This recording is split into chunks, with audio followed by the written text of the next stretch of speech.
Kritikal ang isang rider matapos pagbabarilin sa Caloocan. Balitang hatid ni James Agustin. Masdan ang pagdating ng isang motorcycle rider sa bahaging ito ng General Terona Street sa Caloocan, bandang alas 6:25 kagabi. Huminto siya na tila may hinihintay. Matapos ang halos 2 minuto, lumipat siya ng pwesto. Ang sumunod na nahagip ng CCTV, ang pagtumba sa kalsada ng isang motorsiklo.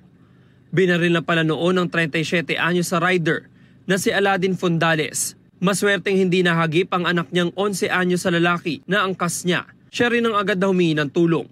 Ang salarin tumakas pa alis sa lugar. Siya ang rider na unang nahagip sa CCTV na nakatambay roon.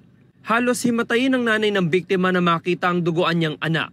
Pinagtulungan ng mga kaanak at taga-barangay na maisakay sa tricycle ang biktima para maisugod sa ospital.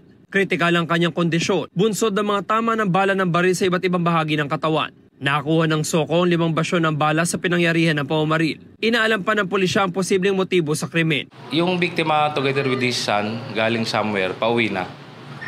Nung mangyari na binaril siya. Na-witness lahat ng anak na yun. Anong kwento ng anak?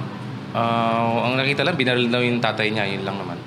Tumangging humarap sa kamera ang mga kaanak ng biktima.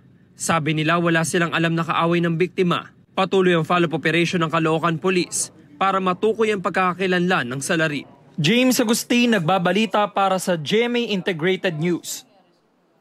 Kapuso, alamin ang maiinit na balita. Bisitahin at mag-subscribe sa GMA Integrated News sa YouTube.